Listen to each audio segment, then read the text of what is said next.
Que les bendiga, hermanos. Muy buen día, buenos días. Espero que se encuentren bien. Esta es nuestra clase número 4 de hermenéutica. Y primeramente quiero agradecerles a todos por hacer el esfuerzo de estar aquí día tras día, la escuchan durante la semana o cuando tienen tiempo o por partes. Lo importante es que tenga usted ese deseo de aprender, ese deseo de crecer, ese deseo y en su oración de todos los días siempre ponga que Dios le dé sabiduría, discernimiento y también palabra para poder compartir las cosas como Él quiso y quiere que las aprendamos, no como nosotros creemos, sino como Él las dejó estipuladas. Y siempre van a venir corrientes, comentarios, ya sea sin maldad o con maldad, que no estén de acuerdo a lo que dice la Biblia. Por eso mismo es importante que usted estudie. Escuchamos, ahora tenemos con el Internet acceso a muchísimos predicadores. Unos están acorde a nuestra doctrina, otros están un poco en discordia, por decirlo así. Dicen ciertas verdades, ciertas cosas que no son, pero de todo eso usted tiene que aprender. Y en la misma Biblia dice de que uno tiene que ir a confirmar en la palabra las cosas como son. Y en la semana pasada, pues haciendo una recapitulación, estuvimos hablando del uso de las palabras, del sustantivo, del adjetivo, del adverbio, de la interjección, de la conjunción, de los pronombres, toda esta que es nuestro lenguaje de día a día, pero que muchas veces no lo sabemos identificar o no lo hemos aprendido de esa forma. Aprendimos a hablar, nos enseñaron y no sabemos cómo identificarlo. Ahora, ¿por qué es importante a la hora de la lectura? Por como le digo, porque una persona puede equivocarse y decir que era un sustantivo cuando no era un sustantivo. Entonces, cambiar el significado, lo que hemos estado hablando de la hermenéutica una y otra vez, que lo estamos estudiando para conocer la correcta interpretación de la Biblia, sacar las verdades de acá, de nuestra Biblia, para aplicarlas en nuestra vida cotidiana, no nosotros poner nuestros pensamientos dentro de. Entonces, la Biblia tiene diferentes estilos y géneros en los que fue escrita, histórico, poético, profecía, sapiensales, que son sobre sabiduría.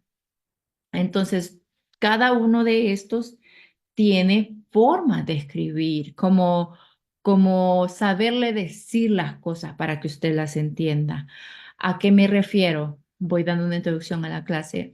A que es más fácil que a un niño le diga, usted tiene que prestar sus juguetes porque así no es egoísta. ¿A qué se refiere? A que todos estos juguetes, usted puede dar la mitad de sus juguetes para que su hermano juegue y usted la otra. Esto es ser una persona que comparte. Entonces, empleamos lenguaje que es común para cierto grupo de personas para poder hacerles entender. Si estoy hablando con una persona de carros, le digo, es tan rápido como un Ferrari. Yo personalmente no sé a cuánto va un Ferrari, pero la persona que sí sabe dice, ay, entonces es más rápido, pero es menos rápido que tal y tal cosa. Entonces hablo de un lenguaje en el que esta persona o este grupo de personas, como cuando llevamos una predicación o un grupo o meditamos o inclusive estoy evangelizando a una persona, pero sé que esta persona está muy vinculada al juego de fútbol, le digo, es como que Jesús sea tu entrenador. Ah, ya, entonces que Jesús decide dónde estoy, decide cómo debo de vivir mi vida, decide cuál es mi plan de vida como un plan alimenticio. Entonces, llevo una cosa a otra cosa para que la persona me comprenda más fácil, porque hay muchos temas en la Biblia que tenían cierta complejidad y eran un poco difíciles de comprender, por lo que Dios mismo eh, en Jesús puso ese lenguaje tan rico, para poder hablarnos y nosotros comprendemos. Pero bueno, no me quiero adelantar más. Vamos a inclinar nuestro rostro y vamos a orar. Dios mío, Padre, te pedimos en este día que seas tú dándonos sabiduría, quitando de mí, Señor, cualquier pensamiento, cualquier cosa, cualquier palabra que pueda confundir a mis hermanos. Sé tú guiando en todo momento, como lo has hecho en cada clase, en cada estudio, no solo los que se dan aquí, sino los que se dan fuera, Señor, que seas tú siempre glorificándote, nadie más, y que puedas darnos esa sabiduría y ese discernimiento en nuestra mente y en nuestro corazón, tanto como la voluntad de seguir adelante, de que en este momento es el primer peldaño que concluimos una clase. Bueno, estamos a punto de, en doctrina se concluye, pero acá se continúa, Señor, pero que no nos cansemos, que sigamos paso a pasito, llegaremos, Señor. Te pedimos que seas tú dándonos esa fortaleza, no solo física, sino también espiritual, de dominio propio, Señor, para poder decidir y decir, este es el tiempo, este es el aprendizaje que estoy dedicando para Dios y de la mano de Dios. Así, Dios mío, te pedimos que respaldes todo este discipulado y a cada uno de estos estudiantes que están poniendo de su parte y de su esfuerzo, Padre, por aprender más de ti. En tu nombre santo hemos orado. Amén. Bueno, entonces vamos a irnos primeramente a la clase que la tengo por aquí. Vamos a ir a hermenéutica y aquí está, presentación. Bueno, como les decía, esta es la clase número 4 y vamos a hablar, ya hablamos de todo esto, de las bases, de cómo funciona todo en la escritura y en el habla, en nuestro idioma, en todo lo que pronunciamos con nuestra boca, está su clasificación por nombre y cómo funciona, ¿no? ¿Qué es lo que hacemos a diario? Pero ahora lo sabemos distinguir. Ahora, en la clase número 4 vamos a ver dos tipos de lenguaje. Uno es el lenguaje literal y otro es el lenguaje figurativo. Ahora, ¿a qué nos referimos con cada uno de ellos? Sabemos que el lenguaje, pues, es la forma de comunicarnos, entonces vamos a ver primeramente el lenguaje literal. El lenguaje literal es el lenguaje común y sencillo. No hay símbolos, como vuelve a decir, es un lenguaje literal. Es directo, directamente al grano. O sea, no hay vueltas. Yo le digo, esto es sí, esto es no, voy hacia mi casa, estoy en mi casa. Es un lenguaje literal. Estoy mostrando hechos como por ejemplo hechos. Si se va usted, se va conmigo o lo ve aquí, em, nosotros vamos a, uy, me lo pasé, a Hechos 20 del 7 al 12, lo saqué todo para que podamos verlo acá. Dice, en el primer día de la semana, reunidos los discípulos para partir el pan, Pablo les enseñaba. Habiendo de salir al siguiente día, alargó el discurso hasta la medianoche, y habían muchas lámparas en el aposento alto donde se hallaban reunidos, y un joven llamado Eutico, que estaba sentado a la ventana, rendido de un sueño profundo, por cuanto Pablo disertaba largamente, vencido del sueño, cayó del tercer piso abajo y fue levantado, ¿qué dice? Muerto. Entonces descendió Pablo y se echó sobre él y abrazándole dijo, no os alarméis, pues está vivo. Después de haber subido y partió el pan y comió y comido, habló largamente hasta el alba y así salió. Y llevaron vivo al joven y fueron grandemente consolados. A ver, aquí no hay ningún símbolo, aquí no hay ninguna otra cosa, sino que nos está contando, nos está narrando un hecho de que estaban reunidos.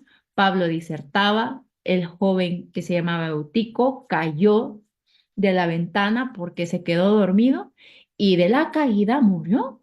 Pero vino Pablo y se echó sobre él y bueno, y le dijo, está vivo. Quiere decir, pues que estaba muerto, ¿no? Entonces, comió, Después de partió el pan, dice, comieron hasta el alba y se llevaron al joven y fueron grandemente consolados. ¿Hay algún significado extra acá? No, fueron hechos que pasaron. Es un lenguaje literal, nosotros no podemos buscarle significado. Lo que podemos decir es cómo el poder de Dios obró en esa situación, pero no hay un símbolo, ni una palabra, ni un mensaje oculto dentro de esta porción. Estamos leyendo, como repito, una narración de qué fue lo que sucedió. Este es el lenguaje literal, que yo no estoy agregando nada más, sino que digo exactamente cómo es, lo digo claro y lo digo al grano, cómo es.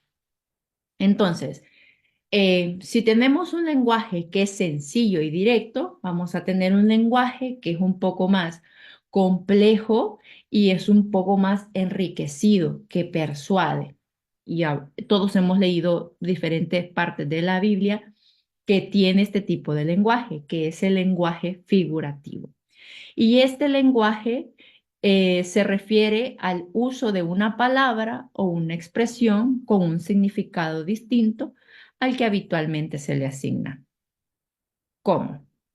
Decimos, em, por ejemplo, en Juan 2, del 19 al 21, respondió Jesús y le dijo, destruid este templo, este ya lo habíamos hablado, y en 3 días lo levantaré. Dijeron luego los judíos, en 46 años fue edificado este templo, y tú en 3 días lo levantarás. Mas él hablaba del templo de su cuerpo. Ese es un lenguaje figurativo. Cuando yo uso una palabra para comparar o para representar otra cosa. No estamos hablando del significado específico, sino de una representación o un simbolismo. Cuando está hablando Jesús del templo, el mismo versículo nos dice de que no hablaba del templo físico, del templo edificado, hablaba del templo que era su cuerpo. Entonces, este es un lenguaje figurativo. Si se fija, esto ya lo hemos leído y lo hemos comprendido y lo hemos explicado y hasta usted ha dicho como que lo vamos a ver más adelante, pero usted ha dicho, es que nosotros somos la sal de la tierra, Dios es la luz del mundo. Entonces, ¿a qué se refiere? Esos son lenguaje figurativo. Vea otro ejemplo. En Juan 6, del 51 al 52 dice, yo soy el pan vivo que descendió del cielo. Si alguno comiere de este pan, vivirá para siempre. Y el pan que yo daré es mi carne, la cual yo daré por la vida del mundo. Entonces los judíos contendían entre sí diciendo, ¿cómo puede éste darnos a comer su carne? Ahora, perdón, ¿de qué hablaba sobre la carne? La carne era su evangelio, era su palabra. Y yo daré para la vida del mundo, dice, la cual yo daré para la vida. ¿De qué forma nos dio vida el Señor? Pues a través de su evangelio. Y dice, si usted se pone a analizar tranquilamente, sin prisas, yo soy el pan vivo. Ah, ya. Jesús vivo, pero es el evangelio viviente. Si alguno comiere de este pan, vivirá para siempre, porque nosotros sabemos que tenemos una vida eterna, porque hemos creído y creemos en Él, que murió y resucitó y todo, ¿no? Y dice, el pan que yo daré es mi carne, su evangelio, la cual yo daré por la vida del mundo. Ah, ahí está hablando tanto de su carne, de su cuerpo, que da por nosotros. Y dice, entonces los judíos contendían diciendo, pues ¿cómo puede ésta darnos de su carne, de comer de su carne? Entonces vemos que tiene una representación cuando dice que él es pan, cuando dice que él va a dar su carne, porque nos está dando su evangelio, nos está dando vida eterna por todo el mundo. Entonces era el lenguaje que Jesús utilizaba, que era muy confuso en aquel tiempo para los judíos, que eran literales. Ellos eran legalistas. Ellos decían, si es esto, esto, y lo interpretaban solamente de forma literal, pero Dios quería también traer cosas cotidianas de nuestro mundo, de nuestro día a día, para hacernos comprender. Dice que es pan, todos comemos pan y usted come para vivir. Entonces dice que a diferencia, si alguno comiere de este pan, vivirá para siempre. El pan nuestro no nos hace vivir para siempre. De hecho, nos hace un poco mal comer tanto pan, pero está hablando del pan de vida. Está hablando de ese otro nivel de entendimiento que nosotros debemos de tener cuando leemos su palabra, porque nos está hablando del lenguaje figurativo. Esto quiere decir que utiliza símbolos, que utiliza cosas para representar una y otra, para hacer comparaciones. Entonces, vamos a ver un poco cómo discernir entre lo directo al grano, los hechos como tal, y lo figurativo, que es lo persuasivo, con mensaje oculto, con simbolismo. Entonces, con comparaciones. Entonces, la escritura en sí tiene un solo significado, o es literal o es figurativo.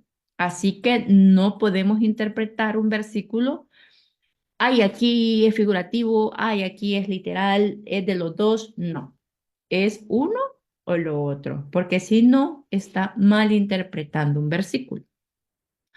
Si un versículo usa un lenguaje sencillo, debe interpretarlo de tal manera. Y Jesús lloró. ¿Qué estaba pasando? Pues salían lágrimas de los ojos de Jesús. ¿Está yendo más allá? Bueno, si usted lee el contexto, porque lloraba, pero no tiene nada más, va directo al grano. Si dice, y si un versículo tiene símbolos, debe interpretar los símbolos. Los sueños de José, las espigas, ¿qué significaban? Ah, significaban las vacas, ¿qué significaban? Eso tiene símbolos y a eso vamos a aprender a interpretarlo. Ahora, pero usted va a preguntar, ¿cómo saber si un versículo usa un lenguaje sencillo o símbolos, o sea, literal o figurativo? Entonces vamos a ver tres reglas que nos van a ayudar con este proceso. Recuerde que si tiene que ir deteniendo la clase, deténgala sin problema para que se recuerde. Recuerde, recapitulando, lenguaje sencillo, directo al grano, y el figurativo tiene símbolos a interpretar, ¿ok? Entonces, regla número uno. Cuando el mensaje es sencillo y literal de la Biblia, tiene sentido, no debemos buscar otro significado. Esto quiere decir lo que mencionábamos. Si dice Jesús lloró, yo no tengo que por qué forzar la Biblia para decir, es que lloraba como la tormenta que... No, no, no, no, no. Ahí nos estamos metiendo en terreno peligroso. Si un versículo tiene un lenguaje sencillo, interprete como tal. Dice, en otras palabras, siempre debo de tratar de interpretar un versículo de modo literal y sencillo.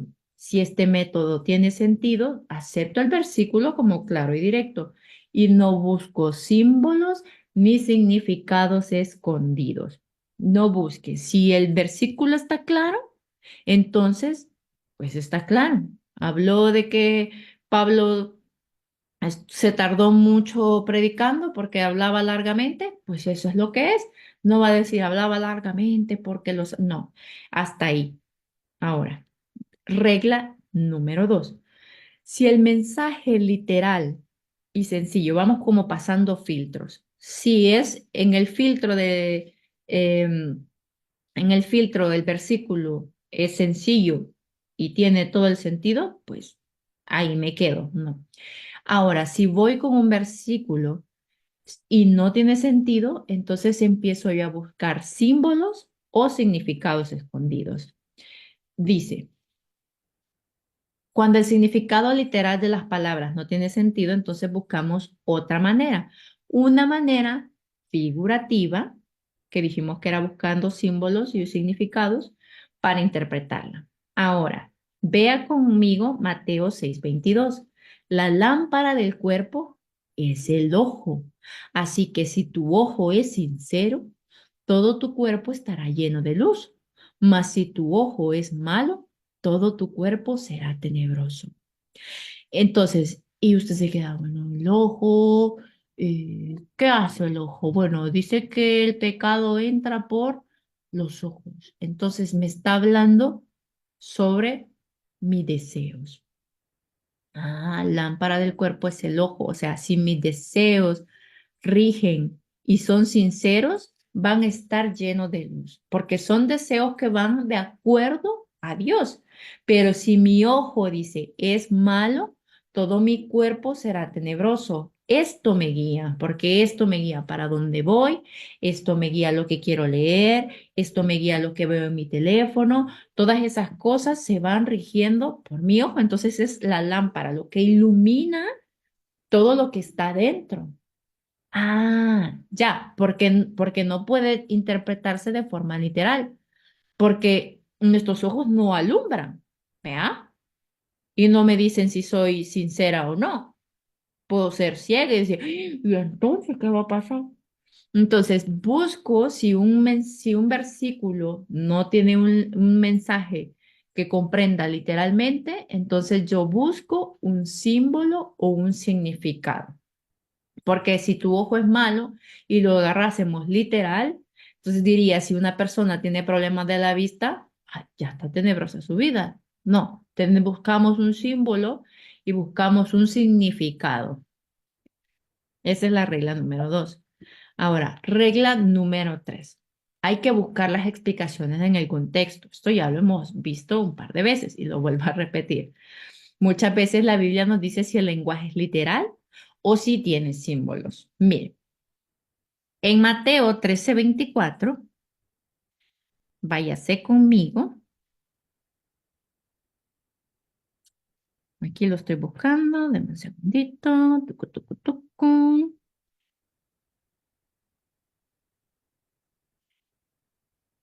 Dice, empieza título, parábola del trigo y la cizaña. 24. Le refirió otra parábola diciendo, el reino de los cielos es...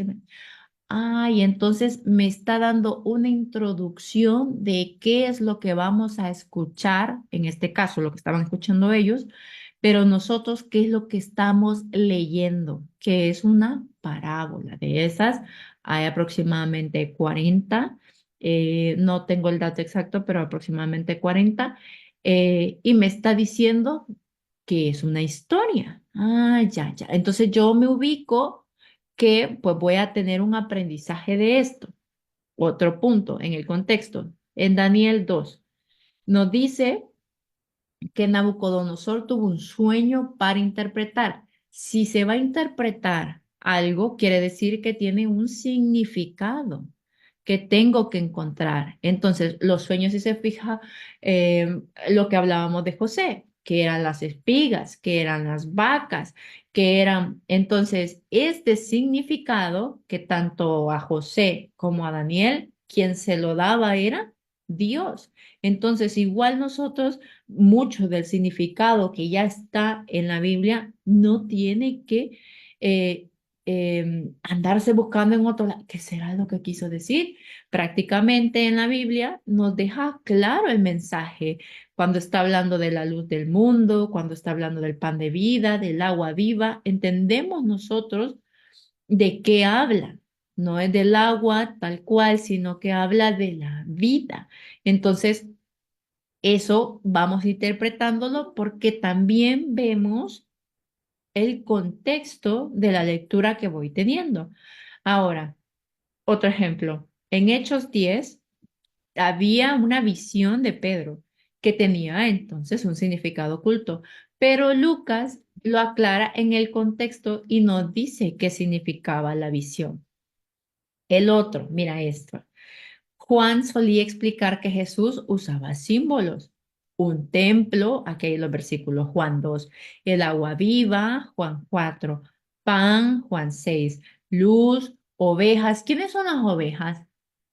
Si son las 99, ¿quiénes son? Nosotros somos las ovejas. Entonces ese es lenguaje figurativo. Uso otra cosa para simbolizar otra, para representar otra. Dormir, la vid, y así sucesivamente tenemos muchas palabras que simbolizaban cosas, pero me ubico yo en el contexto. No solo dice agua viva y termina el versículo, sino que leo todo el capítulo para comprender el significado, entre comillas, oculto, porque Dios dejó mucho, o bueno, todo a la luz, ya revelado, para que nosotros le demos la interpretación correcta. Ahora, ¿cómo entonces interpretamos las figuras? Hay diferentes figuras en el lenguaje retórico, en el lenguaje figurativo. Figuras, figurativo.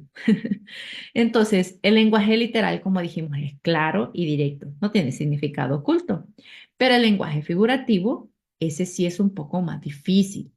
Pero nosotros ya llevamos años comprendiendo, entendiendo, leyendo parábolas y tenemos, Dios ha puesto, no es que nosotros tengamos la gran inteligencia, sino que Dios ha puesto a buenos maestros como nuestros pastores y líderes que predican, que Dios los utiliza mucho y nos han ayudado a comprender y de eso uno aprende a entender y aprende a compartir. Entonces, conocemos mucho simbolismo de la Biblia y si usted no lo conoce, pues lo invito a que siga leyendo más, porque en la Biblia misma revela su significado. Dice, usa simbolismos y tiene un significado oculto, de modo que debemos pasar más tiempo estudiándolo. Eso toca de verdad dedicarle tiempo, dedicarle, ¿qué fue lo que quise decir? Pregunta, si hemos dicho que antes de iniciar nuestro estudio tenemos que encomendar nuestro estudio a Dios, que Él discierna, hemos orado siempre en esta clase para que este tiempo que le dediquemos sea de provecho para no confundirnos, sino aprender más. Ahora, vamos a ver que en la Biblia se hacen muchas comparaciones. Usted sabe que comparación es, yo ayer me comí un sorbete de yogurt y el otro día me comí un Pops, una banana split. Entonces, yo comparo, ¿cuál me gusta más? ¿Me gusta el de yogur o me gusta la banana split? Ah, pues, es que el yogur tiene y la banana, pues entonces me gusta con una comparación simple, digo yo, me gusta entre el sorbete de yogur y el sorbete de leche, que es el de la banana split, pues yo prefiero el de yogur, porque estoy a dieta. Entonces, esa es una comparación simple. Y vamos a ver cuatro tipos de comparaciones, porque hay diferentes categorías, dependiendo de cómo usted lo diga, de cómo usted hable. Y así Jesús habló de diferentes formas y en toda la Biblia encontramos diferentes tipos de comparaciones. Vamos a comenzar con, es más, a veces, paréntesis, a veces es más complicado el nombre que el hecho de la figura que vamos a ver. Primera comparación, el símil. El símil compara una cosa que es A con otra que es B, pero usa específicamente dentro de su oración la palabra como o igual o semejante entre ellas. Mire, aquí tenemos un triángulo. El ejemplo que vamos a ver. Mire, dice, Juan usó tres símiles para describir a Jesús en Apocalipsis 1:14. Dice, su cabeza y sus cabellos eran blancos como blanca lana, como nieve, sus ojos como llama de fuego. Mm, O sea que compara sus ojos con llama de fuego, porque dice sus ojos como llama de fuego, que parecían ser llama de fuego.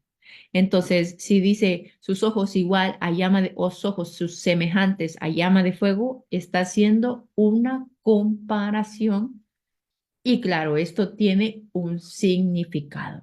Cuando leemos y dice su cabeza y sus cabellos eran blancos como blanca lana, como nieve, está hablando de pureza, pero también está hablando de cómo era, como lo veía, era puro, era blanco como lana, porque era tan indescriptible lo que él veía que tenía que traer a palabras comunes para que nosotros pudiésemos compartirlo miles de años después, cómo era, cómo era que él lo interpretó. Hace una comparación, compara a A, su cabeza y sus cabellos, con B, que era blanca lana, nieve. Sus ojos, nos quedamos con el más sencillo, como llama de fuego, que quizás eran penetrantes. ¿Cómo es una llama de fuego?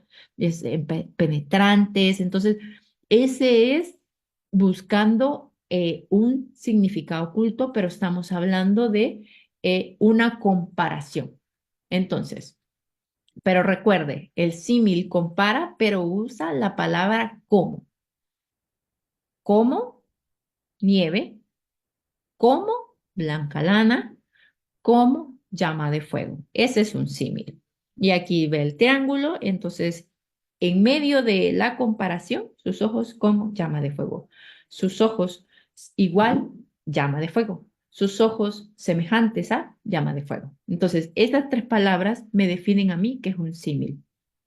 Y acabamos de ver un ejemplo en Apocalipsis 1:14. Ese es la primera clase de comparación, la más simple y la más sencilla, símil. Ahora nos vamos a ir a la comparación número 2, que esta ya la hemos escuchado varias veces.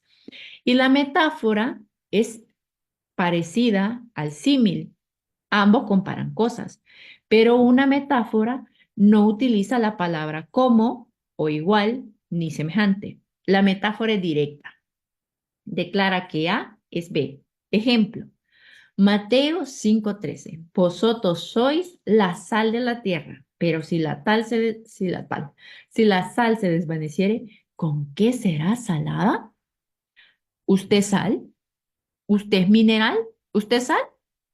Dice que la sal son los cristianos. Amén. Pero no es un mineral. Vea, si usted es el AME, bueno, hay un poco de salecita en nosotros, pero no somos sal, no es literal. Está hablando que nosotros somos cristianos y que nosotros, ¿para qué sirve la sal? Buscándole a interpretación, bueno, la sal mantiene, la sal, pero ¿qué dice aquí? Pero si la sal se desvaneciere, ¿con qué será salada? Ah, está hablando de que le aporta sal. Ah, entonces nosotros le aportamos al mundo.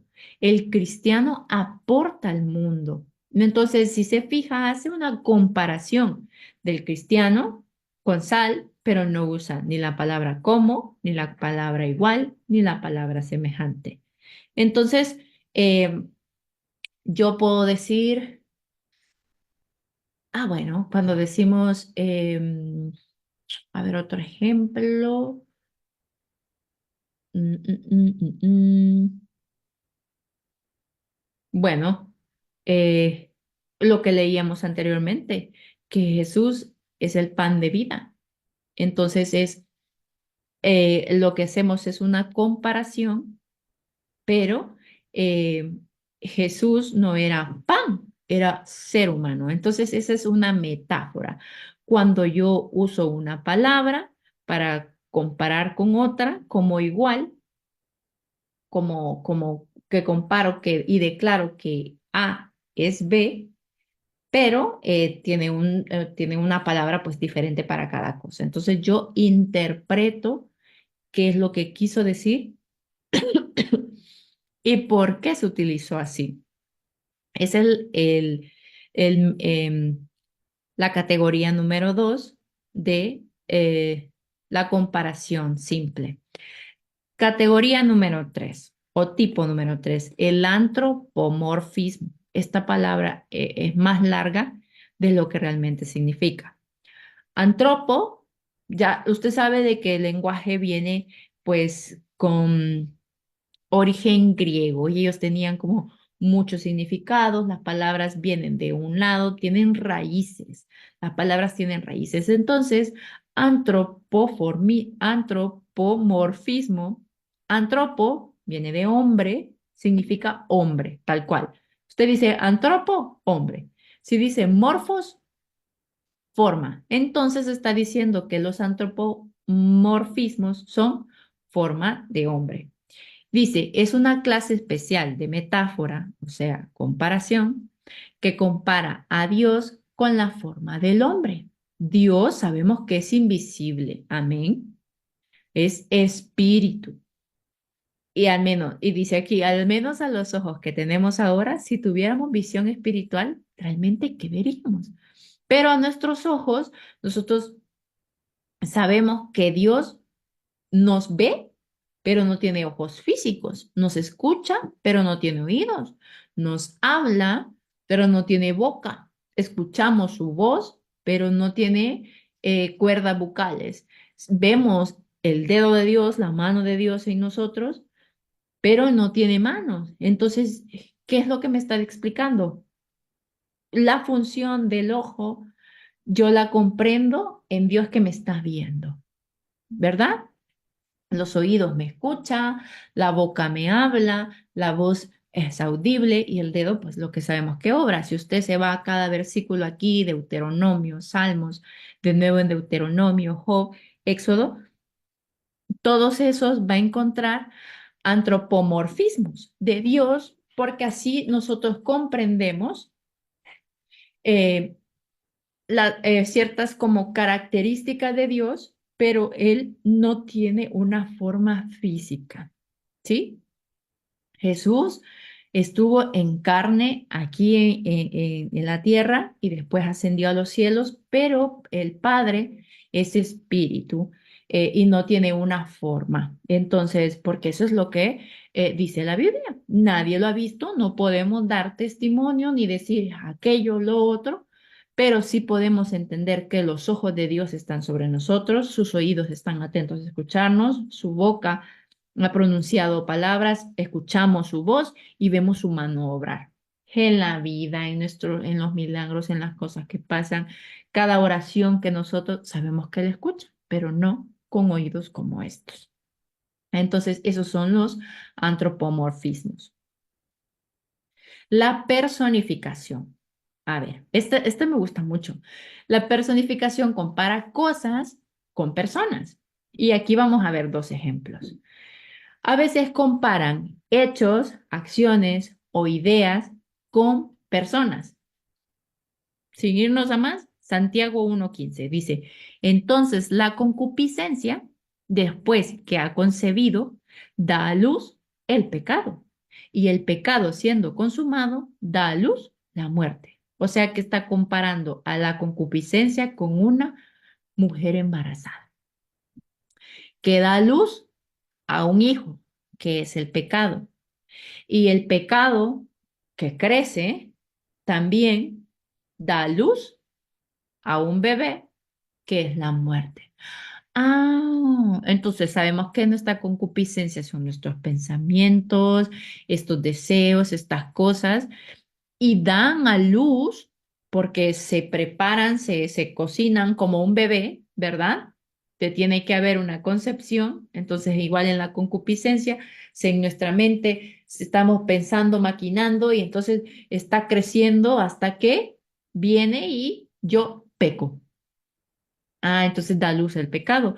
Y entonces el pecado, que ya lo cometí, crece y ese pecado me lleva a la muerte. Entonces, aquí está haciendo una personificación, una comparación simple de un hecho, una acción o una idea con una persona. Tiene que ser con una persona como tal. Eh, en la número dos, ejemplo número dos. Bueno, parte número dos. Cuando una cosa es comparado a una persona. Miren Isaías 55:12. Dice, los montes y los collados levantarán canción delante de vosotros, y todos los árboles del campo darán palmadas de aplauso. A ver, los montes y los collados levantarán canción delante de vosotros, y todos los árboles del campo darán palmadas. Aquí está personificando cosas como personas. ¿Quién levanta alabanza? Nosotros. ¿Quién da palmas? Nosotros. Entonces está hablando de un compendio de personas que están siendo comparadas con una cosa con persona. No como el tío Cosa de los Locos Adams, bueno, que también es una persona, pero es una comparación de cosas con personas. Esa es la personificación, cuando yo a un hecho, a una acción o a una idea o cosa, yo la comparo con una persona. Bueno, entonces esas son las comparaciones simples, que eran el símil, ¿verdad? Que usaba como, igual, semejante. La metáfora, que directamente compara. El antropomorfismo, que pone forma de hombre a Dios. Y la personificación, cuando un hecho, una idea, eh, una cosa y una acción, si no me equivoco, ajá, y una acción son comparadas con una persona. Esos son lenguaje, entre comillas, cotidiano en la Biblia, que se utiliza, usted lo lee, lo comprende, pero poniéndole nombre a cada cosa, esas son comparaciones simples. Usted compara A con B. Ahora, vamos a comparaciones un poco más complejas, que usted ya se las puede, hay parábolas que usted se las puede de memoria, pero ahora vamos a entender un poco más sobre qué significa parábola, en qué momento y qué reglas se rigen para ver, para poder interpretar correctamente una parábola y cuáles son las alegorías, que son más largas que una parábola, así de simple y sencillo. Entonces, número uno, en comparación compleja, o sea que tiene muchos niveles más. Una parábola es una historia corta, sencilla, que ilustra una lección espiritual. Bueno, sencillo. Eso es una parábola. Es una historia corta, sencilla, que ilustra una lección espiritual.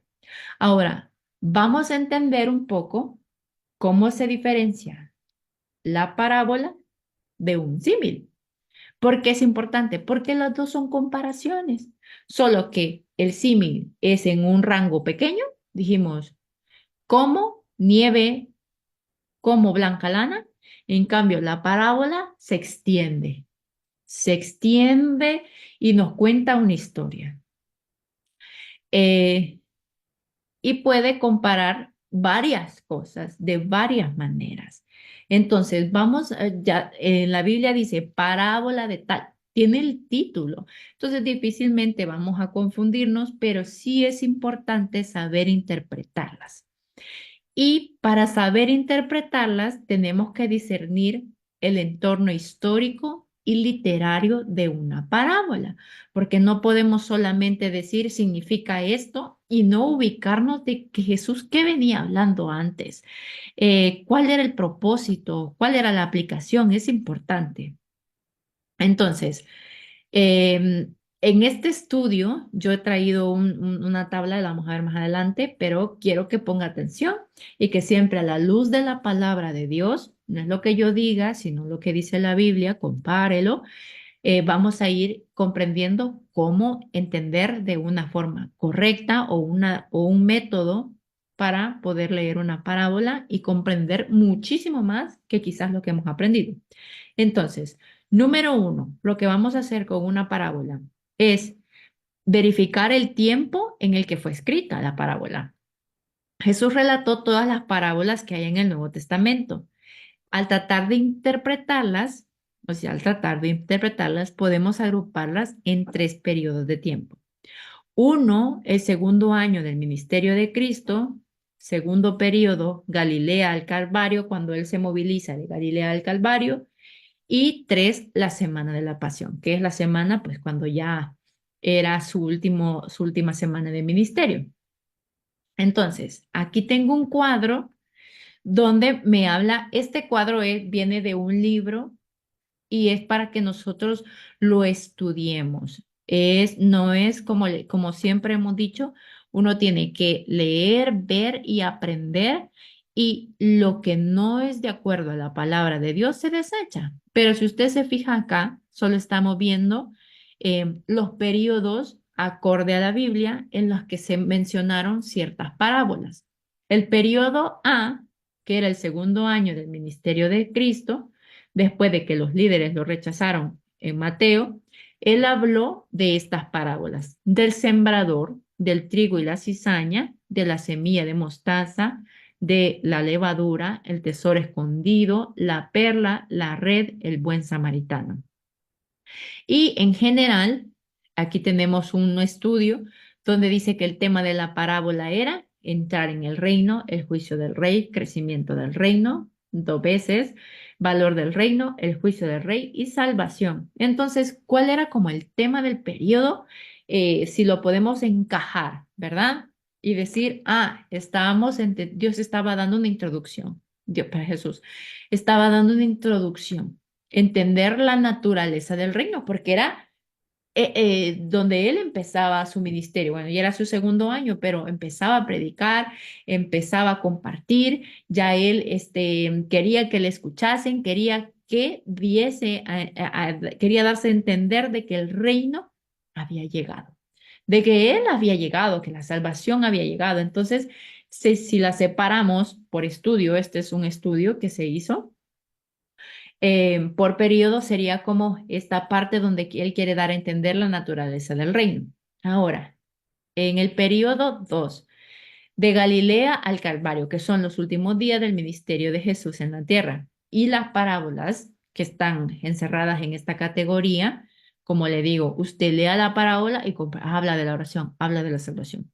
Los tres panes, el rico necio, siervo diligente, siervo malvado, la higuera, la puerta angosta, la cena, la oveja perdida, la moneda perdida, el hijo pródigo, el mayordomo infiel, el rico y Lázaro, la viuda y el juez injusto, el fariseo y el publicano. Entonces, si vemos, habla oración, salvación, el regreso de Cristo, frutos, salvación, compromiso, salvación, oración.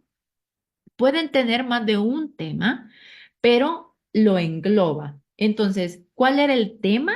O como todo este conjunto de cosas querían dar a representar que encontrar la salvación al entrar al reino y permanecer comprometido con el rey.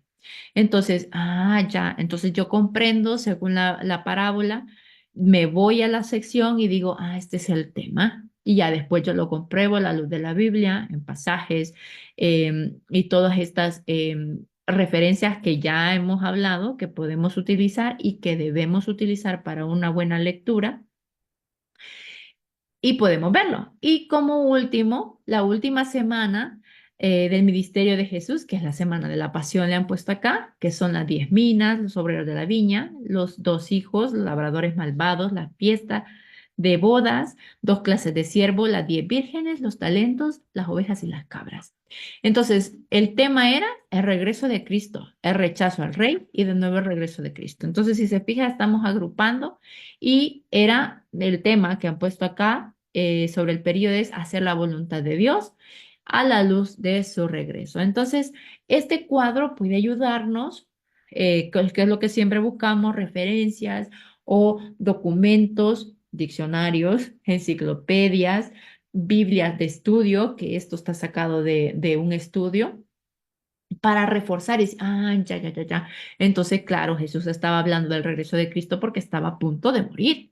Y tenemos un contexto más que nos ayuda a ubicarnos en qué momento y por qué se estaban diciendo las cosas tal cual. Entonces, este cuadrito se lo voy a dejar para que usted lo siga leyendo, ¿no? Punto número 2, para poder discernir bien una parábola. Vea la razón y el propósito. Cuando sepa el tiempo, que nos da como una noción, entonces ponemos atención a la razón y la ocasión. A veces la parábola es presentada por una pregunta, un problema o una acción. Tenemos diferentes parábolas y tenemos que aprender al hijo pródigo, a la oveja, está hablando de la persona perdida, está hablando de su reino. Entonces voy buscando la razón y el propósito de la parábola. Y número 3, cuando ya sé en qué tiempo, porque me ubico, sé la razón o el propósito de la parábola, entonces busco una aplicación. Que al final la parábola no se queda como tal, como que bueno, y se las dejo y adiós, sino que usualmente al final de la lectura está esta aplicación. Y ya Jesús explica como tal y tal cosa, como tal y tal, fueron las que no esperaron, las vírgenes. Entonces, vamos comprendiendo al final de la lectura cuál es la aplicación. Como les digo, Dios, Jesús, siempre me estoy confundiendo. Jesús nos deja la palabra explícita y revelada y ha puesto y puso personas con su eh, toque divino para que nosotros pudiésemos comprender, pudiésemos leer y disfrutar de toda la riqueza del lenguaje que tenemos. ¿Quién hubiese comparado a los cristianos con la sal? ¿Quién hubiese comparado a Jesús o con el pan de cada día? O sea, son cosas que uno dice, ay, es que es cierto, es que yo sin Jesús no puedo vivir. Si mi padre no puedo vivir, si necesito comer 3 veces al día, porque solo leo una hora, solo oro a una hora. Entonces, ese es el aprendizaje, la aplicación que Jesús quería dejar en las personas para que pudiésemos comprender la importancia y el alcance que Jesús, que Dios, su evangelio y su reino tiene en nuestras vidas. No está alejado, no es como que decimos, ay, el cielo está por allá, yo estoy por aquí, ay, pero más tarde. No, el reino lo estamos, cada día nosotros estamos firmes y constantes para estar en el reino, pero lo vemos como un presente y como un futuro. No lo vemos como que, bueno, a ver, no, es palpable en nuestras vidas porque lo creemos, lo declaramos y es nuestro porque Dios mora en nosotros, porque Jesús dio su vida por nosotros, en fin. Em, entonces podemos discernir tanto en tiempo, sobre en qué tiempo fue escrita la parábola, la razón y el propósito y la aplicación específica. ¿Cuál era la conclusión, el mensaje que me quería dar? Lo encuentro prácticamente o usualmente en la parte final de la parábola. Y así se trabajan las parábolas, que son comparaciones. No nos vamos a leer una porque tiene toda la lista ahí para que me las lea todas y busque esto y eso. Bueno, si está siguiendo el cuadro, pues va a ver en qué tiempo, pero compare el propósito y la razón y la aplicación. Ahora, allá al momento de analizarla, porque una cosa es comprenderla y otra cosa es analizarla. Son dos cosas diferentes. Yo comprendo de el buen samaritano, pero ¿cómo la analizo? Tengo que empezar a ver, bueno, como decir un pan, el pan lleva. ¿Usted sabe cómo se hace un pan? Bueno, lleva agua, leche, lleva azúcar, harina. Entonces, esas son las tres cosas que hacen de un pan, la levadura. Y entonces yo empiezo ahora a analizar la parábola y trato de identificar los personajes. Cerca de 2/3, o sea, si estamos hablando de 100, aproximadamente el 66% de las parábolas de Jesús llevan tres personajes o tres grupos de personajes. Entonces estamos hablando de que siempre van a haber tres personas en la parábola. Punto número 2, identificar los puntos de comparación. Hay personas que le llaman montañas a los puntos de referencia. ¿Por qué? Porque un punto de referencia, digamos, si camináramos de aquí a y no hubiesen edificios, uno dice, allá donde ves aquel pico de la montaña, allí vas a cruzar. Entonces es una referencia. Entonces, nosotros en una parábola encontramos referencias. Referencias grandes sobre salvación, referencias grandes sobre riqueza, referencias grandes sobre pobreza, rico y Lázaro. O sea, son cosas que nosotros, son puntos que nosotros identificamos y decimos, ah, está hablando sobre A, B, C. Pueden haber muchos puntos, pero estamos hablando específicamente de A, B, C. Ahora, punto número 3, que viene a identificar la lección principal y las verdades secundarias. Jesús narró parábolas para ilustrar una verdad principal, que es la que tenemos que aprender a expresar. En una oración, la lección principal de una parábola. Esta parábola me deja este aprendizaje. La otra parábola, y así sucesivamente, nosotros vamos dejando en claro en la narración, esta pequeña historia con lección espiritual, cuál es la lección que me deja. Entonces así analizamos una parábola. En resumen, Jesús, el método favorito para enseñar era por parábolas y por eso encontramos tantas. Y como decíamos, una parábola es una historia corta y sencilla que ilustra una lección espiritual. En una parábola, la mayoría de detalles solo tienen el propósito de contar la historia, no representar nada. Discernir el contexto histórico y literario de una parábola, ¿qué es lo que decíamos? Tenemos que analizar el tiempo, un periodo, la razón, por qué, el propósito, ¿no? La aplicación A se aplica a, y cuando ya analizamos la parábola, identificamos los personajes, las montañas, o sea, los puntos referentes sobre salvación, sobre pecado, sobre la pobreza, dijimos, sobre la riqueza, sobre la avaricia, sobre ABCD, cuál es la lección principal y si en dado caso tiene una lección secundaria. Pero este es el propósito y este es el proceso que deberíamos llevar al estudio de una parábola para que sea exhaustivo. Y sabe que a veces uno se queda con un versículo y bueno, nosotros recientemente estamos leyendo Éxodo y estamos leyendo y uno diría, bueno, las medidas, pues no, no significan nada. El arca, pues nada, sí, el arca del pacto, el arca del testamento, pero ¿por qué?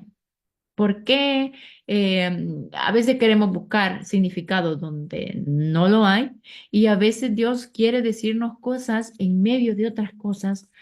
¿Por qué tenía que morar en un arca? Porque no había ni una persona digna de tenerle como nosotros ahora, que no es que seamos dignos, somos ahora dignos por Jesús, pero sin el sacrificio de Él no seríamos dignos como lo estaban en el Antiguo Testamento. Entonces, son esas lecciones que comprendemos en un versículo o un capítulo que uno diría, bueno, no, entonces cuando nosotros vamos leyendo y adentrándonos, vamos encontrando la riqueza de toda su escritura. Entonces, aquí terminamos con la parábola y vamos a la alegoría, que esta vez es un poco más, menos mencionada. Una alegoría también es una historia o una enseñanza corta y compara dos cosas sin usar las palabras como, ni semejante, igual y en varios puntos representan algo. Entonces usted diría, bueno, entonces es igual a una parábola, ¿no? Las diferencias son que la parábola sí usa la palabra como semejante, así como el símil, ¿se acuerda? Pero la parábola es más ancha. Y segundo, que en una parábola hay muchas colinas y pocas montañas. Eso quiere decir que hay muchas partecitas pequeñas, pero pocos puntos de referencia. O sea, muchos detalles y pocos puntos de comparación. Pero una alegoría, hay pocas colinas y muchos puntos de referencia. Muchos de los puntos de una alegoría representan algo. Y ahora quiero que se vaya conmigo porque vamos a ver una alegoría tal cual parábolas. Ha leído muchas. Y este texto también lo ha leído muchas veces, pero no sabía en qué categoría de lenguaje entra. Entonces, en Efesios 6 del 13 al 17, bueno, empezando desde el título, dice la armadura de Dios. ¿Acaso Dios necesita espada? Entonces empezamos a leer y dice, por lo demás, hermanos míos, fortaleceos en el Señor y en el poder de su fuerza, vestidos de toda la armadura de Dios. Ay, ¿dónde la tiene? ¿Dónde la vende? Vean, para que podáis estar firmes contra las acechanzas del diablo, porque no tenemos lucha contra carne, contra sangre y carne, sino contra principados, contra potestades, contra los gobernantes de las tinieblas de este siglo, contra huestes espirituales de maldad en las regiones celestes. Entonces, empieza la alegoría en el versículo 13. Por tanto, tomad la armadura de Dios para que podáis resistir al día malo y habiendo acabado todo esto, estad firmes. Y dice 14, estad pues firmes, ceñidos vuestros lomos con la verdad, vestidos con la coraza de justicia y calzados los pies con el apresto del evangelio de la paz. Sobre todo, dice, tomad el escudo de la fe con que podáis apagar todos los dardos de fuego del maligno y tomad el yelmo de la salvación y la espada del Espíritu, que es la palabra de Dios. Entonces, es una historia, es una enseñanza corta que está comparando el yelmo de la salvación. Ah, me está diciendo que es esto. Me está diciendo que la espada del Espíritu, porque su espada, porque su palabra es como espada de dos filos. Ah, porque cortas. Entonces yo voy comprendiendo, esta es una alegoría. Compara cosas sin decir ni semejante ni igual, pero tiene muchos puntos de referencia. Estamos hablando de fe, estamos hablando de salvación, del Espíritu, de la palabra, del Evangelio, pero también menciona armadura, yelmo, espada, calzado. Esto es una alegoría y tenemos muchos puntos de referencia. Prácticamente nosotros podríamos empezar a desmenuzar cada uno y decimos, vuestros lomos, ¿cómo se ciñen los lomos? Bueno, se ciñen de esta forma. Se ciñen, si usted se fija, bueno, en la Biblia en la que esté leyendo, tiene estas referencias. Y uno puede decir, con la coraza de la justicia, o sea que me la pongo sobre porque me protege. Entonces, ¿el qué me protege? La justicia. Claro, porque si yo hago justicia, ¿verdad? Y Dios dice que está con el justo, entonces me protege. Entonces voy con una enseñanza corta, con muchas comparaciones, pero de puntos muy importantes, voy entonces yo discerniendo esta enseñanza corta, donde compara muchas cosas sin usar la palabra como, ni semejante, ni igual, pero con muchos puntos que significan algo. ¿Ya ve? Ya he leído una alegoría. Ahora, vamos a entender un poco como en clasificación, ¿cuál es la diferencia? El símil es una comparación simple, cuando la parábola es una comparación compleja. ¿Verdad? Y ambas usan la palabra como, igual, semejante. Entonces, vea, comprendo esta parte. Y ahora la metáfora directamente declara que A es B, o sea que el cabello es blanco como la nieve, pero la alegoría es una enseñanza más larga, igual, bueno, más extensa que la metáfora, donde compara muchos puntos. La fe, la salvación, el casado del evangelio, porque el evangelio me lleva, etcétera.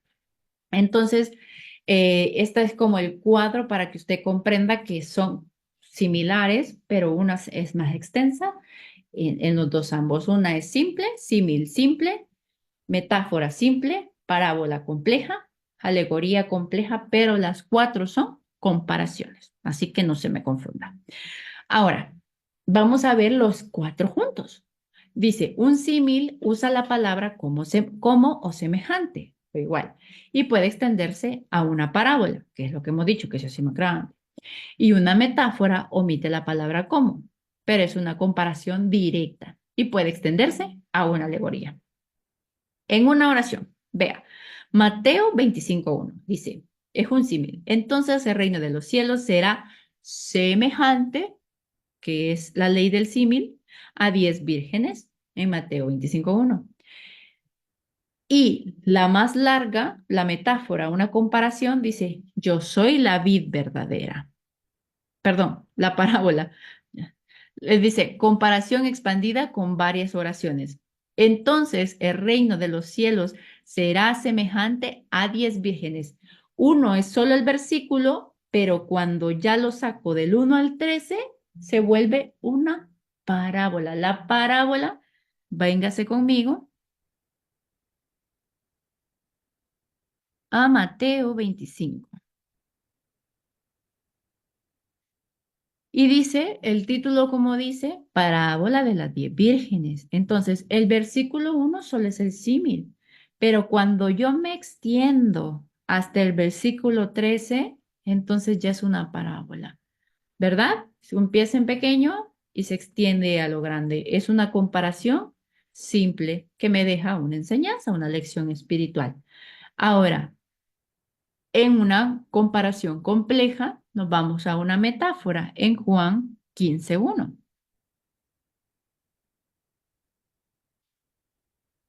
Prácticamente podríamos decir que el símil es el inicio de una parábola y la metáfora es el inicio de una alegoría. En el 15:1 dice, el verbo hecho, ¿qué dice? Carne. Si estoy leyendo correctamente. Ay, perdón, estoy un poco dormida. 15:1 dice, Jesús, la vid verdadera. 15:1. No se me confunde para ver si está despierto, que no se me duerma. Jesús, la vid verdadera. Yo soy la vid verdadera y mi padre es el labrador. Metáfora, vid, está hablando Jesús. Jesús es la vid y padre, labrador. ¿Ya? Una, otra. Metáfora, una comparación simple. Ahora, y si seguimos adelante, todo pámpano que en mí lleva fruto lo quitará, que en mí no lleva fruto lo quitará, y todo aquel que lleva fruto lo limpiará para que lleve más fruto. Y vosotros estáis limpios. Empezamos a hablar puntos de referencia. ¿De qué fruto está hablando? Ah, de los frutos del Espíritu. Y dice, para que estén limpios. Ah, permaneced en mí y yo en vosotros, en el 4. Como el pámpano no puede llevar fruto por sí mismo, sino permanece en la vid. Ah, o sea, ¿qué quiere decir? Que yo tengo que permanecer en Jesús, que es mi montaña, mi punto de referencia, para yo poder llevar fruto. Esa es una alegoría. Cuando me extiendo en una metáfora y ya estoy hablando de la vid, del labrador, del pámpano, son varios puntos. En cambio, en la metáfora nos quedamos solo con un y uno, ¿verdad? Es como que agrego cantidad, metáfora, uno. Símil, reino de los cielos será semejante de vírgenes, uno. Parábola, 10 vírgenes. Entonces, esa es la comparación de una simple a una compleja. Ahora, ya terminando, sé que ha sido, bueno, lo hablamos después. Importantísimo, mi hermano. Uno, tiene que poner en práctica todo lo que estamos aprendiendo. Yo voy a dejarles el cuadrito este, hemos visto los capítulos, pero si usted no lee su Biblia, no la abre y tiene dudas y preguntas y no busca resolverlas a la luz de la palabra, a la luz de una persona que le diga, hermana, mire, ¿y será que esto y esto? ¿O a qué se refería? Porque sí es importante entender la clasificación gramatical, literaria de cada cosa, pero más allá de eso, la interpretación correcta de lo que Dios quiso decir. Todo esto que estamos aprendiendo nos dan métodos y herramientas para poder discernir correctamente, pero el punto es que usted de verdad practique y cuando vaya a compartir con alguien, porque todos vamos a reconocer y conocemos a personas que necesitan de Dios, poder llegar con la palabra correcta, poder decir lo que Dios quiso decir, porque somos nosotros herramientas de Él, ¿verdad? Entonces, ahora, para todo esto de las parábolas, de las metáforas, de las alegorías y los símiles, en una alegoría, No debe, el intérprete, esta es una recomendación, no debe hacer demasiados puntos de comparación. Por ejemplo, en Juan 6 tenemos la alegoría que compara a Jesús con el pan. Él es pan, él es como pan porque satisface nuestra hambre y nos da fuerza para vivir. Ojo con esto. Pero sería incorrecto y extremo comparar la molida del trigo con los sufrimientos de Cristo. Tampoco podemos comparar el tiempo para hornear el pan con el tiempo que Cristo estuvo en el sepulcro. Ni tampoco debemos comparar la suavidad del pan con la compasión de Cristo. Es fácil caer en ese error porque uno dice, ay, qué bonito, ¿verdad? Así como el pan es bien esponjadito, así es Jesús. Pero no ese es el punto.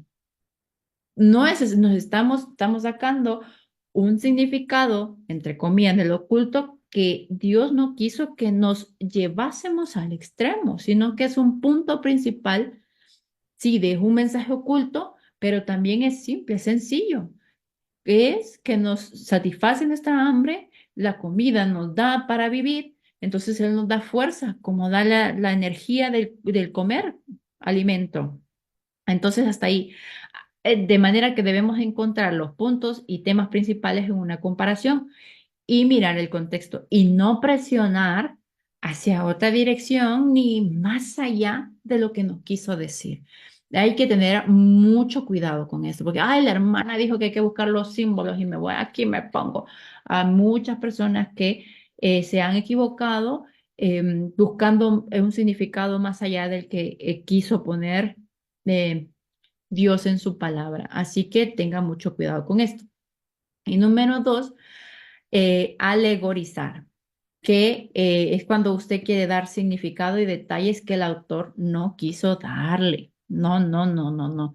Dice, alegoría, que es lo que hemos aprendido, es un método bíblico para enseñar, pero no lo confunda con alegorizar. Para interpretar una alegoría, buscamos el significado de los símbolos de la alegoría que el autor bíblico nos ha dado. Ella pone de antemano que es. Cuando estudiamos el ejemplo de la armadura de Dios, nos dice que es una, dos, tres, la armadura, eh, el calzado. Entonces, en contraste, cuando queremos alegorizar, o sea, nos queremos llevar más allá de esto, nosotros pretendemos buscar un significado donde no está, cuando el autor bíblico no intentó darla. Dice, los que alegorizan dan su propio significado a los detalles con los que el autor bíblico no intentó representar nada. Estos maestros insensatos no interpretan la Biblia, más bien leen en la Biblia lo que se imaginan. O sea, como sabemos, buscar más significado de lo que ya está, decir que el trigo, que esto, que lo otro, que aquello. Si no está en la Biblia, es mejor remitirnos para dar una interpretación sólida de lo que Jesús quiso decir, que puede con el estudio encontrar en esto mucho más para extender, pero nunca se va a desviar del punto. Puede encontrar más puntos y decir, ah, el tabernáculo, la columna de fuego. Era la representación de Dios entre ellos porque les cuidaba, o sea, pero más allá de eso, la combinación del agua con el calor, ya nos estamos desviando del propio significado que quería dar, estipular la Biblia a través pues, de sus escritos. Entonces, pues eso es lo importante. Y finalmente, mi hermano, yo sé que las clases quizás usted las siente un poco complicadas. Yo quiero que de verdad, de verdad, de verdad no se desanime. Es que mi hermana me está costando a comprender o voy de a poquito. Escúchala de a poquito. Escuche una, escúchela de nuevo. Váyase a los ejemplos. Ah, bueno, esto. Esto. Tranquilamente, yo no lo voy siguiendo, yo no la voy siguiendo, porque el punto es que usted aprenda a leer la Biblia. A veces nos dan privilegios en la iglesia y dicen, hermana, eh, ore, hermana, o nos piden consejos, ¿sabe? Y sabe usted que el consejo lo tiene que dar a la palabra ahí dice, mire, hermana, en el versículo tal dice tal, tal, tal cosa. Entonces, Por todas estas razones, por si alguien nos aborda o abordamos a alguien en la calle, alguien necesita consejería, nos dan el privilegio de orar, de llevar la palabra, de dar 10 minutitos de reflexión. Qué bonito saber hablar bonito de la palabra de Dios, de nuestro Dios. Qué chulo cuando usted dice, ay, es que, y nos llenamos de ternura cuando decimos, fue por esa uno y dejó a las 99. Pero si usted no lo ha sabido leer, si usted no lo sabe explicar, entonces va a decir, es que somos peludos como la oveja. Y entonces se está desviando totalmente del aprendizaje que Jesús quiso dar porque era una aplicación totalmente a la diferente y usted lo está tomando desde otro punto de vista. Así que quiero decirle que la constancia es la clave del éxito. No lo va a comprender todo de golpe. em, em, y si sí, pues gloria a Dios. Y si no, pues igual siga adelante, porque no solo en el mundo es la clave del éxito ser constante, sino también en nuestra búsqueda de Dios. Al final dice, he peleado la buena batalla. Y está hablando el apóstol de que llegó hasta el final de su lucha por seguir a Dios. Entonces, igual nosotros llegamos, bonito, ¿verdad? Cuando una cosa significa otra, ¿verdad? Entonces, llegamos hasta eso y cada día, cada sábado, cada momento que usted pone una clase de estas, no solo Dios ve su esfuerzo y no es para que le venga y le ponga un sticker, ay, bien portado, felicidades. No, no, sino que es para que usted vaya fortaleciendo su vida espiritual, pues no porque escucha la clase, no, sino porque cada vez después de que escucha la clase, usted va y lee su Biblia. Usted lee su Biblia y dice, ah, la parábola tal, ay, esto era esto, ay, esto era lo otro. Así es como llegamos a la meta. Así que mi hermano, muchísimas gracias por todo. Que pase un buen día. Ahora, mire, no hay actividades. Ahora no los quise cargar con actividades porque nos estamos, bueno, es bastante información y nos estamos preparando ya para la última clase.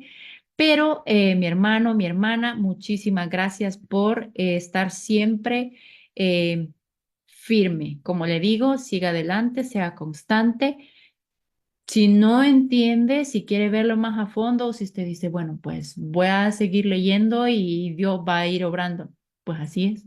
Pero pida y encomiende cada lectura, cada oración, cada cosa que usted, tiempo que le dedica a sus estudios, Dios ve ese esfuerzo.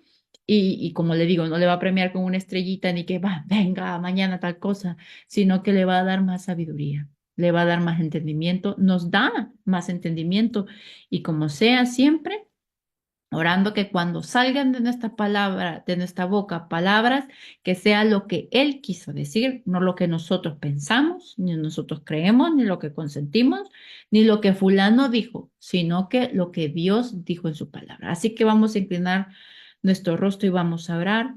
Dios mío, Padre, muchísimas gracias por este día, por esta clase, Señor. Sabemos que tú tenías un lenguaje, eras el mejor eres el mejor predicador de todos los tiempos. Trajiste el lenguaje sencillo para entender temas complejos, difíciles, y jugabas con una y con la otra, comparabas y decía, ah. Y nos traes al lenguaje sencillo, todo tu reino, Padre. Te damos gracias porque pusiste a todos estos autores a escribir tu palabra y las has dejado clara. Has dejado ya tus interpretaciones. Te pedimos que cualquier versículo, porción que nosotros tengamos dudas o que quizás sea un poco borroso para nosotros esclarecerlo, pues que pongas no solo en nosotros sabiduría y discernimiento, sino personas, herramientas que podamos utilizar para aclarar eso. Y habrán cosas que aún así diremos, ¿y por qué Jesús hizo esto? Y en lugar de matarme queriendo buscar significado donde no lo hay y respuesta donde no lo están, porque lo que tú dejaste es escrito como lo que no fue por un motivo y una razón. Entonces, si tengo una pregunta que nadie me puede responder, tú nos la vas a responder cuando estemos en tu gloria. Padre, primeramente tú así lo permitas, Señor, de que podamos tener la oportunidad de preguntarte. La verdad es que no sabemos cómo va a ser, sabemos que vamos a estar alabando, que vamos a estar, que va a ser el día perfecto, pero no sabemos cómo va a ser la logística. Y eso es lo menos importante. Y esos son el tipo de cosas donde tú no quieres que perdamos nuestro tiempo, sino que nos centremos en estar firmes y en buscar siempre tu reino, Padre.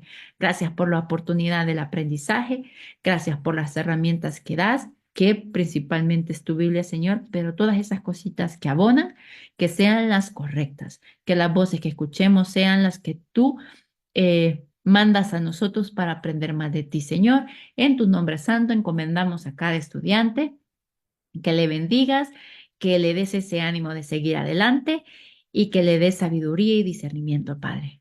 Lo pedimos siempre, siempre, siempre y por la iglesia y todos los proyectos y por cada uno de sus miembros, Señor, que seas tú bendiciendo, cuidando, porque solo tú conoces sus necesidades, Señor. Gracias por todo. En tu nombre santo oramos. Amén y amén. Así que mi hermano, muchísimas gracias por este momento. Nos acercamos ya a la última clase. Lo espero, la espero el último sábado en hermenéutica. Pase buen día y saludos a todos.